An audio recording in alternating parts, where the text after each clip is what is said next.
siang bagi kita semuanya. Kami dari kelompok 6, di sini kami akan membahas tentang penganggaran modal atau capital budgeting.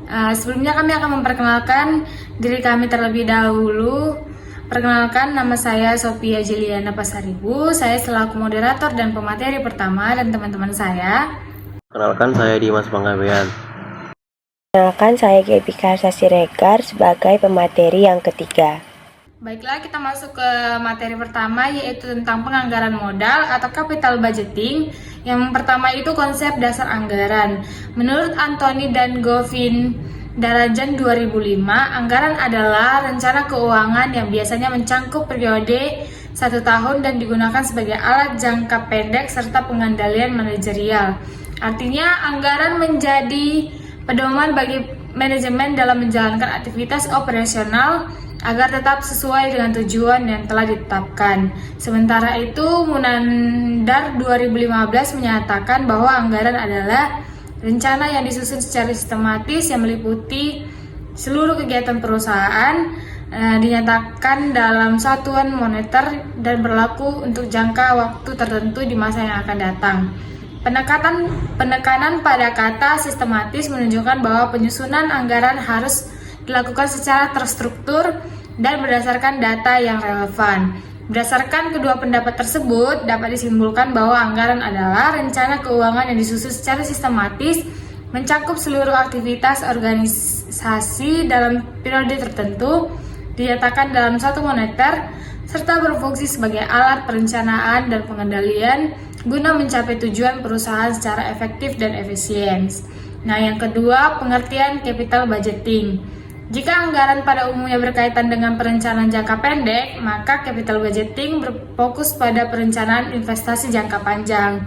Menurut Rianto 2015 pada halaman 120, capital budgeting adalah keseluruhan proses perencanaan dan pengembalian keputusan mengenai pengeluaran dana yang periode pengembaliannya lebih dari 1 tahun. Artinya, capital budgeting berhubungan dengan investasi pada aktiva tetap seperti tanah, bangunan, mesin, atau proyek jangka panjang lainnya. Nah, yang ketiga itu ada karakteristik capital budgeting. Beberapa karakteristik utama dari capital budgeting adalah yang pertama itu bersifat jangka panjang atau lebih dari 1 tahun. Yang kedua itu melibatkan dana dalam jumlah yang besar. Dan yang ketiga itu mengandung tingkat ketidakpastian dan risiko yang tinggi.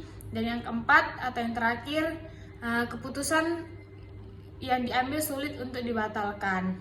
Nah, yang keempat itu ada tahap-tahap penganggaran modal. Proses capital budgeting dilakukan melalui beberapa tahapan yang saling berkaitan, yaitu A. Identifikasi dan penentuan biaya proyek. Yang B.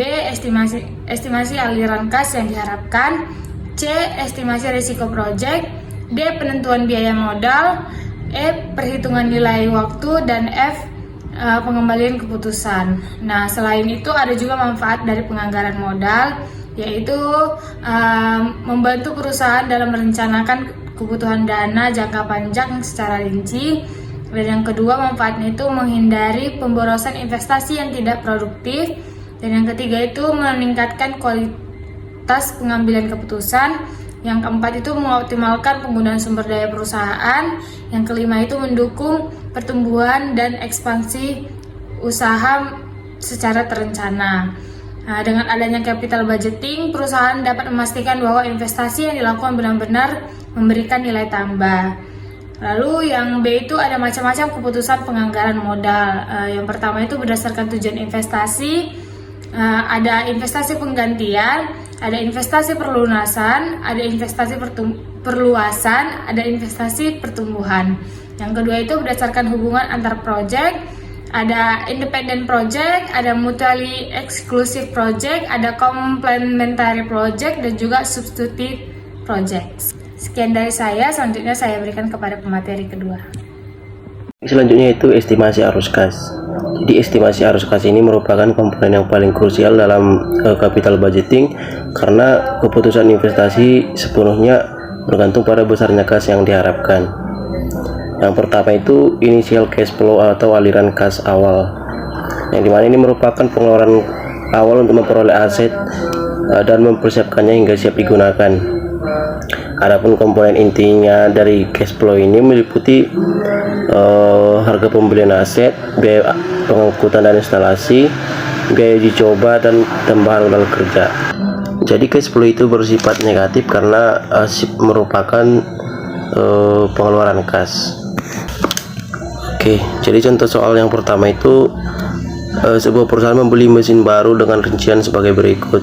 Harga pembelian mesinnya 300 juta, biaya pengangkutan dan instalasi 20 juta, biaya uji coba 10 juta, tambahan modal kerja 30 juta.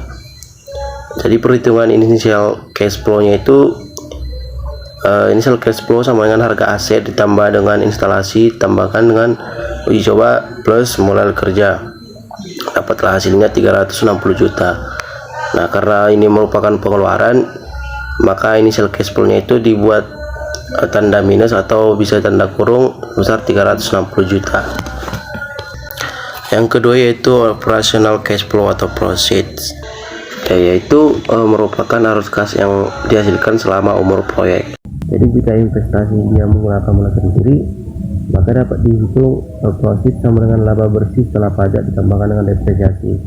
Jadi sebagai contoh itu diketahui penjualan per tahun sebesar 250 juta, biaya tunai per tahun 120 juta, investasi mesin 300 juta, umur ekonomisnya 5 tahun tanpa nilai sisa dan pajaknya 25%. Oke, jadi langkah pertama itu kita hitung dulu depresiasinya. Jadi depresiasinya itu 300 juta dibagikan dengan 5 tahun, maka dapat hasilnya 60 juta. Langkah yang kedua itu hitung labanya, EBIT, earning before interest and tax. Jadi pendapatan sebelum pajak. Jadi kita hitung 250 juta dikurang 120 juta dikurang 60 juta, maka dapatlah hasilnya 70 juta. Pajaknya tadi 25%, kita kalikan maka dapat hasilnya 17,5 juta. Dan pendapatan setelah pajaknya itu atau earning after tax itu sebesar 52,5 juta rupiah. Jadi, langkah ketiga kita hitung profitnya. Jika dia menggunakan modal sendiri, maka profit sama dengan laba setelah pajak ditambah depresiasinya. Jadi maka dapatlah hasilnya 52,5 juta ditambah dengan 60 juta, maka profitnya sama dengan 112.500.000 rupiah per tahun. Nah, jika dia menggunakan utang, maka profitnya sama dengan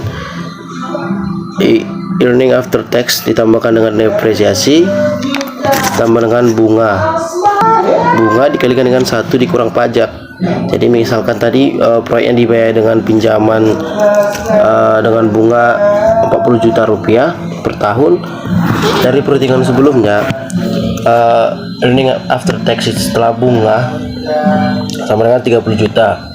Jadi profitnya itu sama dengan earning after tax ditambahkan dengan depresiasi plus bunga dikalikan dengan 1 dikurang pajak. Jadi profitnya sama dengan 30 juta tambah 60 juta tambah 40 dikalikan dengan 1 dikurang 0,25, maka dapatlah hasilnya profit sama dengan 120 juta rupiah. Penyesuaian bunga dilakukan agar analisis tetap fokus pada keputusan investasi, bukan keputusan pendanaan. Jadi yang selanjutnya itu terminal cash flow. Terminal cash flow adalah arus kas yang diterima pada akhir umur proyek yang terdiri dari nilai aset, nilai sisa aset setelah pajak, pengembalian modal kerja. Contoh soalnya itu kita bisa lihat di PPT pada akhir tahun kelima diketahui mesin dijual seharga 50 juta rupiah, nilai bukunya 0 rupiah, pajak 25%, modal kerja yang kembali 30 juta rupiah. Langkah pertama kita hitung dulu pajak atas capital gain-nya. Karena nilai bukunya tadi 0 rupiah, maka seluruh 50 juta rupiah tadi adalah gain. Selanjutnya pajak sama dengan 25% dikali 50 juta rupiah, dapat hasilnya 12,5 juta rupiah. Nah, kas bersih dari penjualan ini 50 juta rupiah dikurang 12,5 juta rupiah, maka dapat hasilnya 37.500.000 rupiah. Langkah yang kedua itu tambahan modal kerja. TCF sama dengan 37,5 juta rupiah tambah 30 juta, maka dapat hasilnya 67.500.000 rupiah. Nilai sisa harus disesuaikan dengan pajak apabila terjadi capital gain atau capital loss. Teman-teman, di sini saya akan menjelaskan yaitu metode penilaian usulan investasi. Dalam proses capital budgeting, setelah arus kas itu diestimasi, langkah selanjutnya adalah menilai apakah suatu proyek investasi itu layak diterima atau ditolak. Penilaian ini dilakukan dengan menggunakan beberapa metode analisis keuangan, di mana yang pertama yaitu payback period atau PP, yaitu metode yang digunakan untuk mengukur berapa lama waktu yang dibutuhkan untuk mengembalikan investasi awal dari arus kas masuk yang dihasilkan dalam sebuah proyek. Nah, jadi contoh soalnya itu bisa dilihat dari sini. Perusahaan A berencana membeli mesin baru dengan biaya investasi seharga 200 juta. Mesin diperkirakan menghasilkan arus kas bersih kas per tahun sebagai berikut. Yang pertama, pada tahun pertama yaitu sebesar 60 juta, di tahun kedua 70 juta, di tahun ketiga 80 juta, dan di tahun keempat 90 juta. Nah, jadi pada soal kita udah tahu nih, tahun 1 ke tahun keempat tuh berapa arus kas bersihnya. Maka rumus payback period ini yaitu tahun sebelum lunas ditambah saldo investasi kas yang tersisa plus arus kas tahun berikutnya.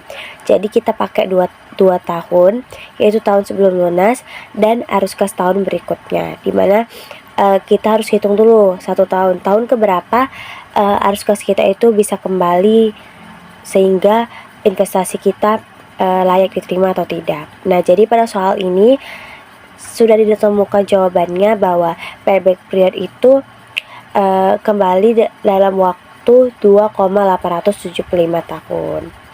Baik, yang kedua yaitu ada net present value atau NPV. Nah, di contoh soalnya itu perusahaan B ingin menilai proyek investasi seharga 150 juta dengan arus kas bersih 3 tahun ke depan, di mana tahun pertama sebesar 60 juta, tahun kedua 70 juta, dan tahun ketiga 80 juta. Nah, di sini juga diketahui tingkat pengembalian minimum atau cost of capital yaitu 10% per tahun. Di mana rumusnya ini kita masukkan, ini rumusnya udah dari sini. Keterangannya yaitu NPV itu merupakan net present value. Terus CFT ini yaitu cash flow tahun keberapa, yaitu arus kas tahun keberapa, R itu discount rate, dan I itu adalah investment atau investasi awal. Nah, jadi kita harus lakukan dulu satu persatu ya. Untuk tahun pertama kita masukkan ke dalam rumus. Nah, untuk I yang di rumus ini kurang itu tuh nanti pas tahun semuanya udah kita hitung.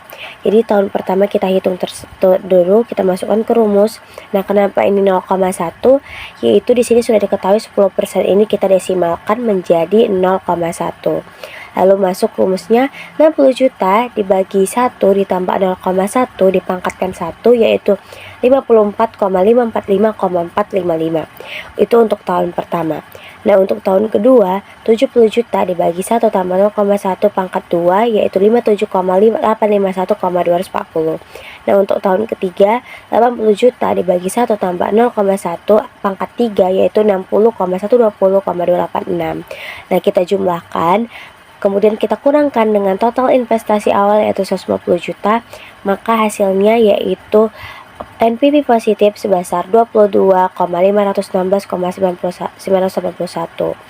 Nah, proyek ini kesimpulannya layak diterima karena memberikan nilai tambah bagi perusahaan. Oke, lanjut ke metode yang ketiga yaitu ataupun metode yang terakhir yaitu internal rate of return atau IRR. Nah, contoh soal di sini yaitu proyek C membutuhkan investasi awal sebesar 100 juta. Diketahui arus kas tahunan selama 4 tahun diperkirakan sebagai berikut. Tahun pertama yaitu 30 juta, tahun kedua 40 juta, tahun ketiga 50 juta, dan tahun keempat 30 juta. Nah, di sini diketahui juga tingkat pengembalian minimum perusahaan sebesar 12%.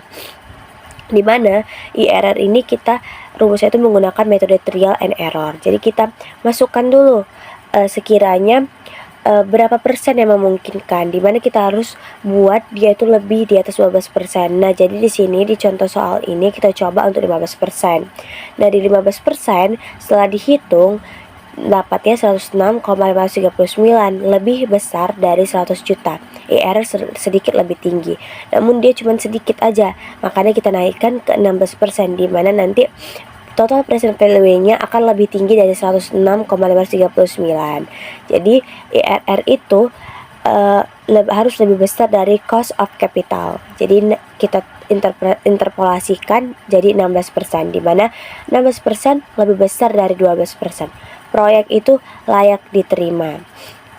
Jadi kesimpulan seperti itu dengan simbol rumusnya sama. CFT itu merupakan cash flow tahun keberapa atau arus kas bersih yang tahun keberapa, dan itu merupakan investment. Baik, sekian pemaparan materi metode usul investasi dari saya kembalikan. Baiklah, kesimpulan untuk materi kami adalah penganggaran modal atau capital budgeting adalah proses perencanaan dan pengembalian keputusan investasi jangka panjang untuk memperoleh keuntungan di masa depan. Proses ini meliputi penentuan biaya investasi, estimasi arus kas atau initial operasional dan terminal cash flow, analisis risiko, penentuan biaya modal, serta penilaian kelayakan investasi. Kelayakan proyek umumnya dinilai menggunakan metode payback period atau PP, net present value atau NPV, dan internal rate of return atau IRR. Dengan penganggaran modal yang baik, perusahaan dapat mengalokasikan dana secara optimal, meminimaliskan risiko, dan meningkatkan efektivitas keputusan investasi jangka panjang. Sekian presentasi dari kami. Bila ada kata-kata yang kurang berkenan, mohon dimaafkan. Terima kasih.